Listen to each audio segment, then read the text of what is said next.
नमो सिद्धाणं नमो आयर्याणं नमो उवज्झायाणं नमो लोये सौवसाहुणं नमः श्रीवर्धमानाय निर्धूतकलिलात्मने सालोकानां त्रिलोकानां यद्विद्यादर्पणाय ते। परम मांगलिक ग्रंथ श्री रत्नकरण जी शावकाचार्य है। इसके रचयिता आचार्य भगवान श्री समंत भद्र स्वामी है।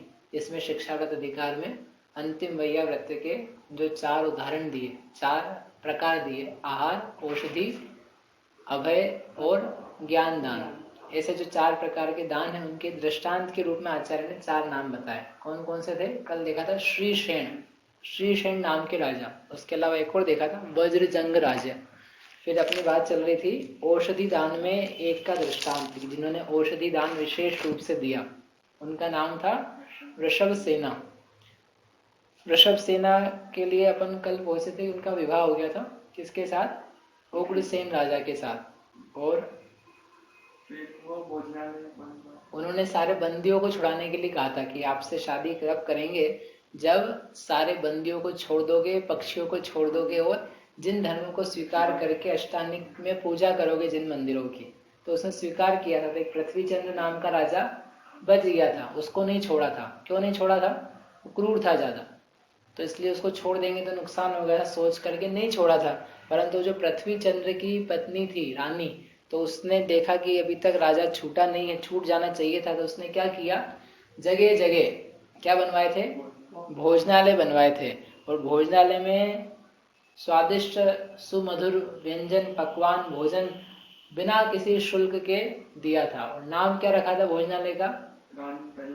रानी का नाम क्या नाम था रानी का? ऋषभ सेना भोजनालय, ताकि उसकी कीर्ति फैले। जब उसकी धाय को, ऋषभ सेना की धाय को पता चला, तो उसने कहा कि ये तुमने बताया नहीं मुझे, इतना महान काम किया, जगह जगह तुम्हारे नाम के तुमने खुलवाए, तुम्हारे पति ने खुलवाया, लेकिन मुझे पता ही नहीं कुछ।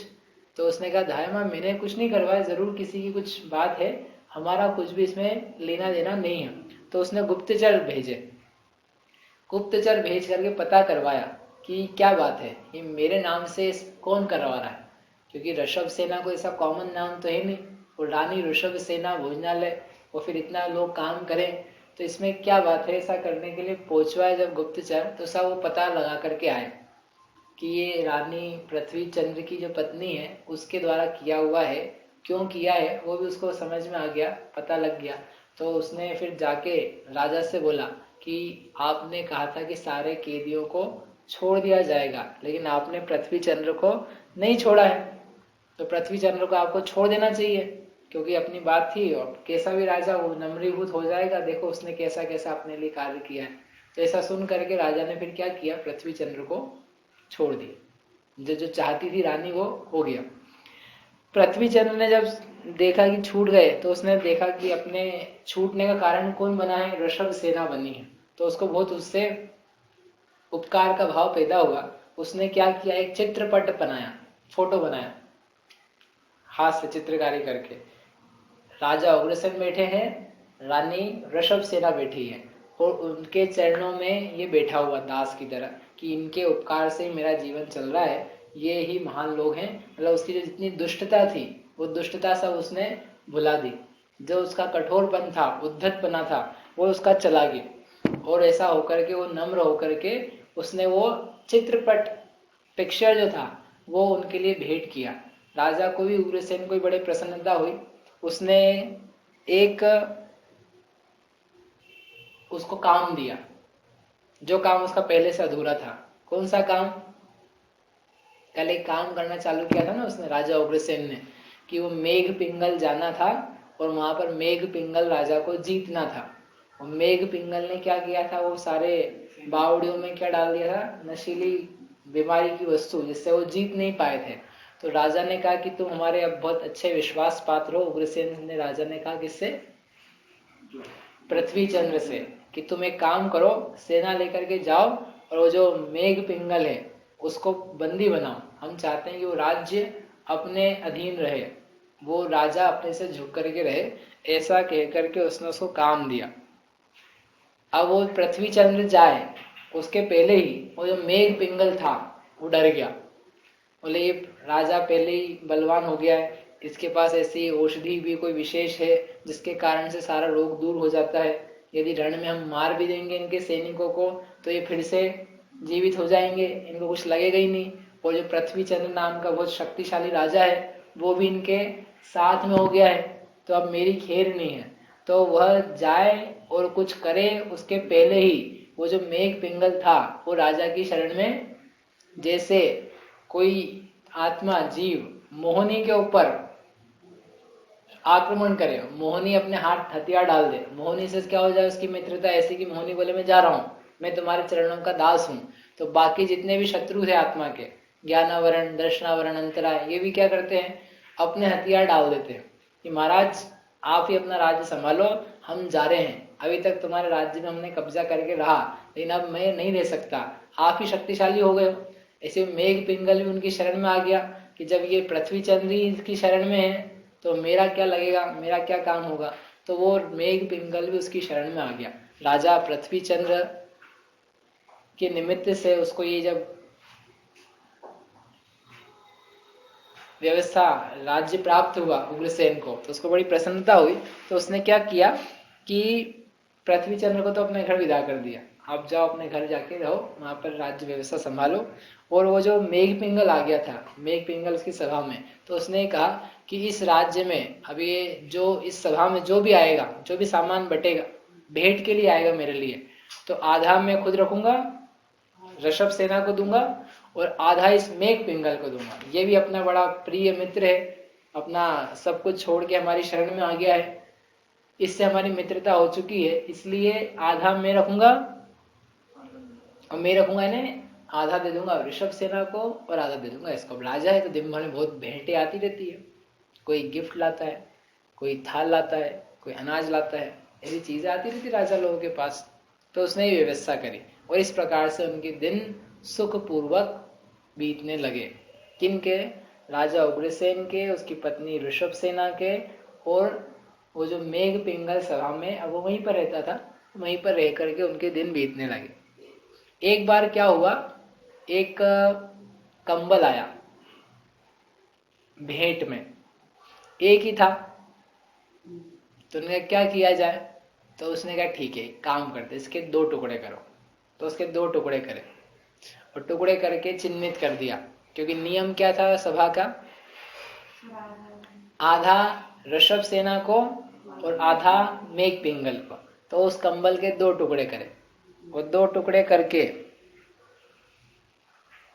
2 टुकड़े करे ना कि एक ही आया, 1 मिनट को पढ़ लेते हैं।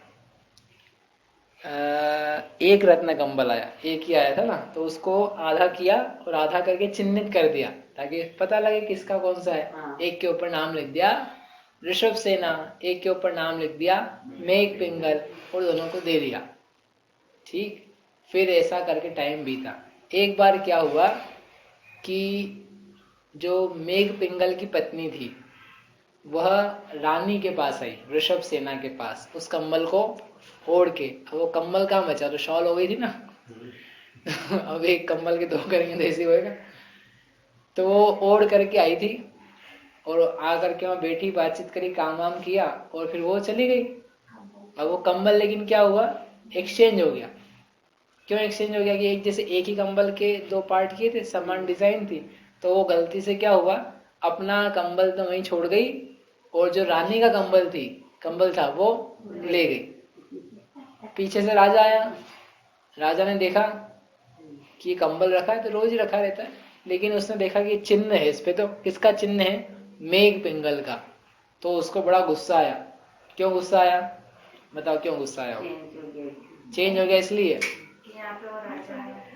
राजा इसलिए कि यहाँ पर ये यहाँ मेघ पिंगल का कंबल है, इसका मतलब हो न हो दाल में जरूर कुछ काला है। क्या काला है, ये जो ऋषभ सेना है और ये मेघ पिंगल है, इनका जरूर कुछ ना कुछ चल रहा है चक्कर। अब कुछ भी नहीं था जबकि उसमें, मतलब व्यक्ति के दिमाग में कहीं गलतफहमी पैदा होनी हो तो कैसे खुद पैदा कर लेता है, उसका उदाहरण है। कुछ किसी ने बोला नहीं, उसने कुछ देखा नहीं, अकेला क्या दिखा उसको कि कंबल यहाँ रखा है और वो रानी का कंबल यहाँ नहीं है। अगर कोई कॉमन सेंस भी लगाए तो पूछ सकता था या सोच सकता था। हो सकता है इधर उधर आया हो व्यक्ति आकर के चेंज होके चला गया हो। पत्नी ला सकती है, दासी ला सकती है, धुलने में जा सकता है, धोबी गलती कर सकता है, कितने सारे ऑप्शन है सोचने के। लेकिन हम वैसा नहीं करते। मतलब तो राजा का उदाहरण है, लेकिन अपनी बात, आप देर से आए तो मैं क्या हो जाऊं उसमें, गुस्सा, देर से आया, बाहर निकल जा, आना मत कल से। अरे भैया पूछ तो लो इससे, देर क्यों हो गई, डॉक्टर क्या गया था, हाथ में लग गई थी, कुछ काम आ गया था, पिताजी ने रोक लिया था, कुत्ते ने काट लिया था, मतलब कुछ भी हो सकता है। तो आपने बिना पूछे सोचे क्या कर दिया, गुस्सा, इससे शत्रुता मोल, इसके प्रति बुरा मान लिया, इसके ऊपर कलंक लगा, तो कुछ भी करने तैयार होता है। ये होती है अज्ञानियों की स्थिति। वो राजा भी वैसे अज्ञानी हो गया, पागल हो गया। उसने सोच लिया कि इनका तो कुछ ना कुछ गड़बड़ है, कुछ ना कुछ गड़बड़। और सोचते सोचना कुछ ना, मेघ पिंगल से पूछा और ना रानी से पूछा। उसने क्या दिया, उसने ना बहुत गुस्सा से गया और सभा में चला गया। वो गुस्से में गया और संयोग से क्या हुआ, वो जो मेघ पिंगल था वो सभा में आया हुआ था, वो कंबल ओढ़ के आया था। ठंड लग रही होगी उसको भी, ठंड का टाइम होगा, तो वही कंबल ओढ़ के आया और राजा ने देख लिया। अब उसका जो शक था और पक्का हो गया, क्योंकि उसको दिख रहा है ये तो रानी का नाम लिखा, रानी का नाम लिखा है, ओढ़ा हुआ है।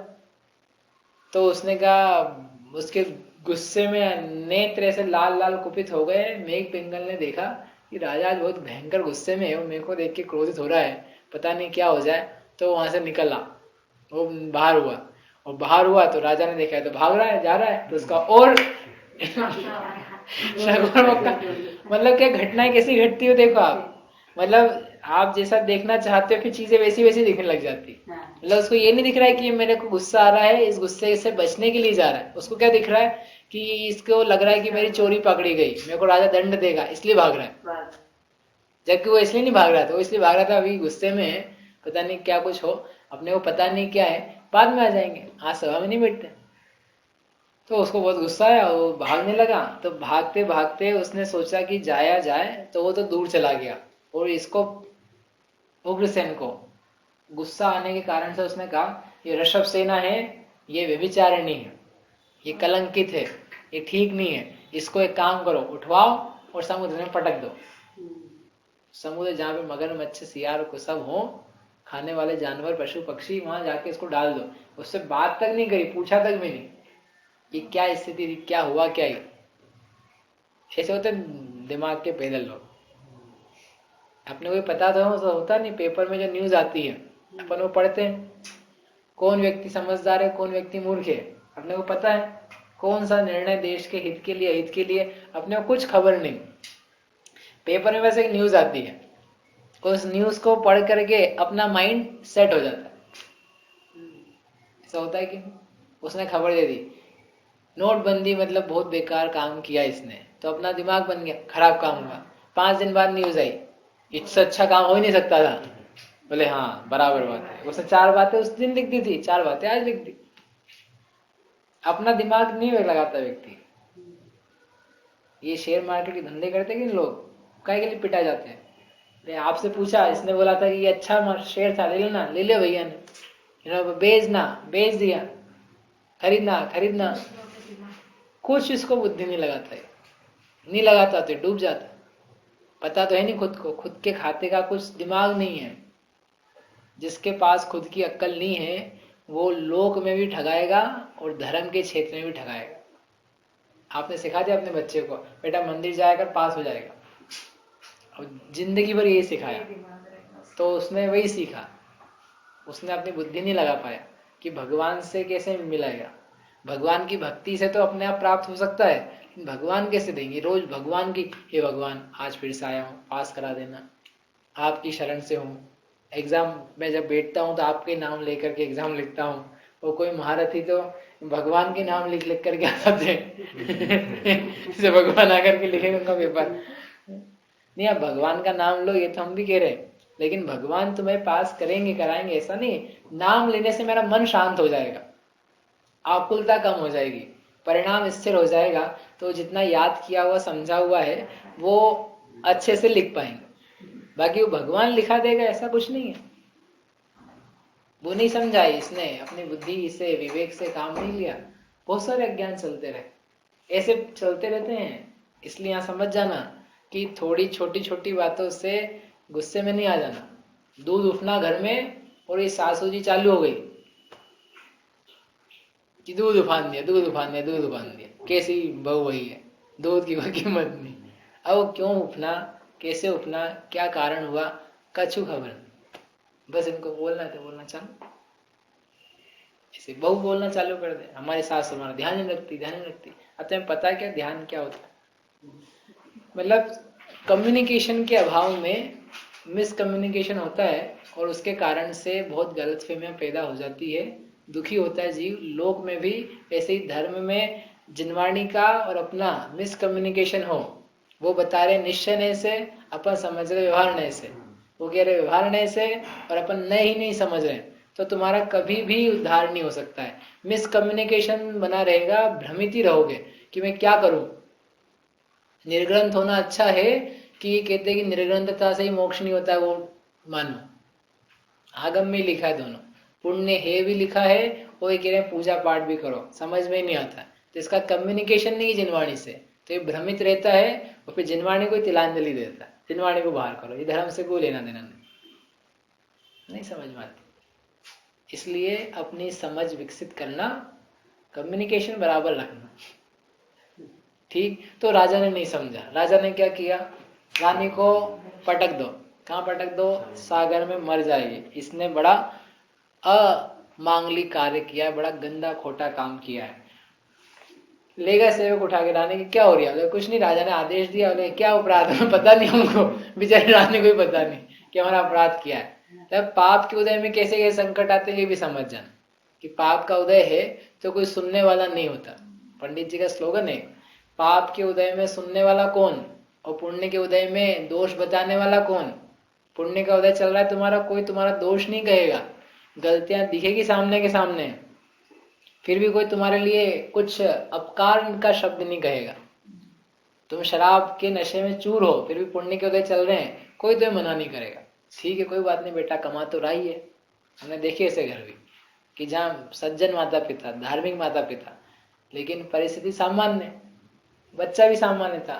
कुछ समय बाद बच्चा अच्छा कमाने लगा, पैसा कमाने लगा, धन आने लगा।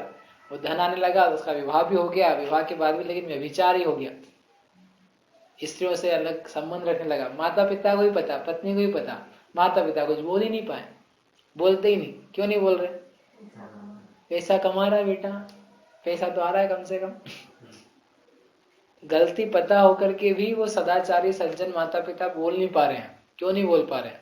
उसका पुण्य उदय है, लेकिन पुण्य उदय हो जाने से वो काम खोटा हो ऐसा नहीं है। वो पाप का उदय होने पर कोई दोष लगा है तो वो दोष सच्चा हो, ये कोई जरूरी नहीं है। वो धर्मात्मा जैन थी तो वो गई, बोले ठीक है अब जो होना है सो होना ही है, आपको जो करना करो, उपसर्ग आया है। अब यदि मरना तो ही, पंच परमेश्वर का नाम स्मरण किया और सोचा यदि कदाचित इस उपसर्ग से बच गई, जीवन बच गया, तो अब घर वापस नहीं जाएंगे, अब इस महल में नहीं आएंगे, अब इन भोगों में नहीं रहेंगे। अब क्या करेंगे? अब तो जिन दीक्षाएं धारण करेंगे, कदाचित बच गए तो, संभावना तो कुछ दिख नहीं रही है, अब कौन बचाएगा? जहाँ राजा ही भक्षक हो जाए तो बचाए कौन? तो बचना तो संभव नहीं है, पर कदाचित भाग्य रहा, पुण्य का उदय आया, कुछ हो गया ऐसा, तो ठीक है।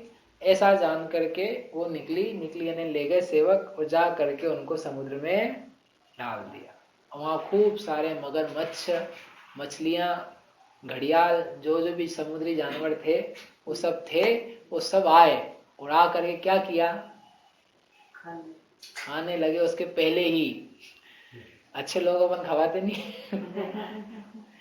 वहां पे जो देव था, उस देव ने अपने अवधि ज्ञान से जाना कि क्या स्थिति चल रही, क्यों एक सज्जन नारी को इस प्रकार से किया जा रहा है, तो उसने सब प्रकरण जाना और प्रकरण जान करके जल देवता ने उसी जल में उनके लिए सिंहासन बना दिया, यानी वो उसके ऊपर स्थित हो गई। वो सारे जो उपसर्ग थे, यानी वो पक्षी, पशु नहीं, क्या थे ना, जलचर जीव थे, हिंसक, उनसे वो बच गई। और सब लोगों ने देखा कि अरे नदी में सिंहासन आया, तो समझ में आया कि इसका कोई दोष नहीं है। राजा भी आया, राजा ने भी देखा, उससे क्षमा मांगी, हे देवी क्षमा करो, मुझे पता नहीं था, ज्ञान में आकर के बहुत सारा विपरीत कार्य हो गया, हमारी गलती हुई, घर चलो वापस। अब तत्काल कुछ कह नहीं पाई, चलने लगी, लेकिन उसका मन नहीं था, पहले ही प्रतिज्ञा भी थी।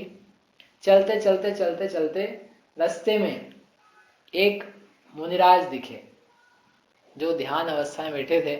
तो राजा भी रुक गया, राजा ने भी नमस्कार किया, वो जो वृषभ सेना थी उसने भी नमस्कार किया।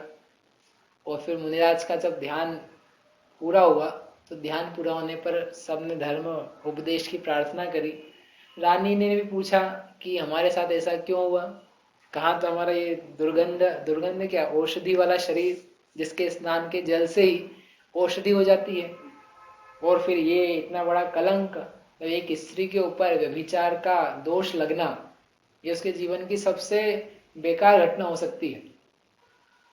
किसी भी स्त्री के ऊपर कलंक लग जाए ऐसा कि इसने, जो कि झूठा, सच्चे की तो बात ही क्या, कि इसने अन्य पुरुष के साथ संबंध रखा है, पति होते हुए या ना भी होते हुए, तो वो उसके लिए सबसे बेकार समय है। चलिए इतना बड़ा कलंक मेरे ऊपर लगा कैसे, कारण क्या है, हमने ऐसा क्या किया था, क्योंकि बिना किए तो आता नहीं, ऐसा तो है नहीं कि अचानक आ गया है, ऐसा भी नहीं कि राजा के कारण से आया, राजा ने जो अविवेक किया है उसका जिम्मेदार वो, लेकिन हमारा भी तो कुछ होगा ना, कुछ पाप कर्म का संबंध, तो हमारा क्या ऐसा बात थी।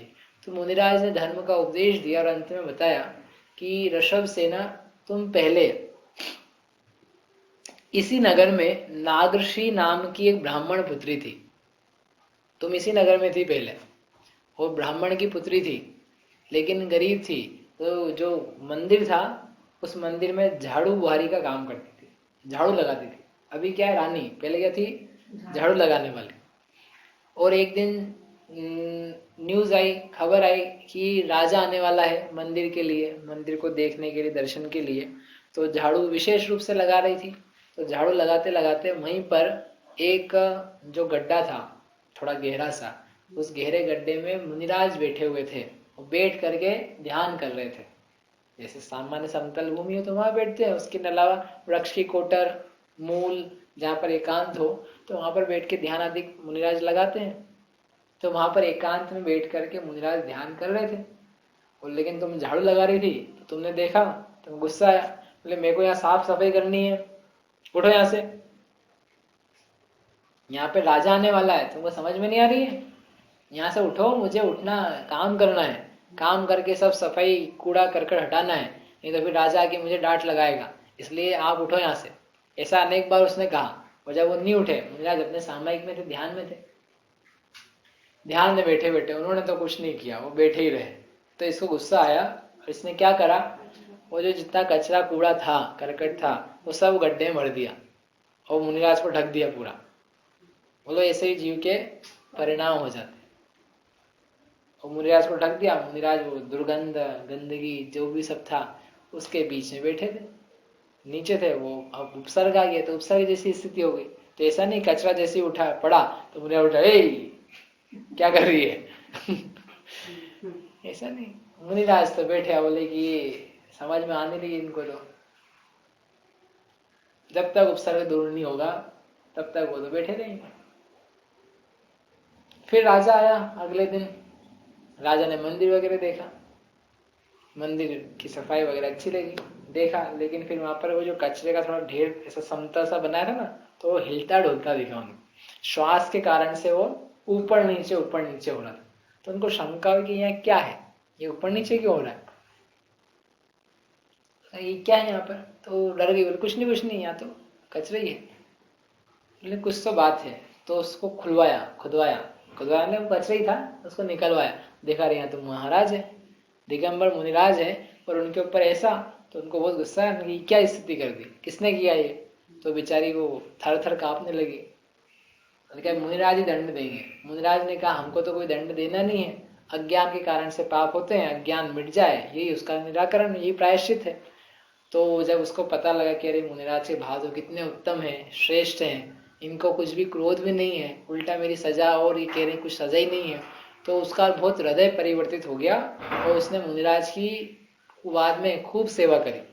इतनी सेवा करी कि जो भी उनको फिर श्वास वगैरह की समस्या या शरीर में समस्या हुई थी उस गंदगी के कारण से, तो औषधि ला ला करके, सेवा कर करके, वैयावृत्ति करवा करके वो सारा उनका जो चर्या थी वो बड़ी सुगम बनवाई और औषधि वगैरह की प्राप्ति करवाई। तो उनकी सेवा के पुण्य के कारण से महाराज ने कहा, जो सुना रहे थे, कि वो जो सेवा करी थी, वो जो औषधि का दान दिया था, उसके फल में तुम्हें इस शरीर की प्राप्ति हुई कि तुम्हारे शरीर से कोई भी जल आदि निकले स्नान का, तो वो औषधि का काम करता है। कैसी सेवा करी होगी उन्होंने सोचा, मुनिराज के प्रति कितनी भक्ति का भाव होगा।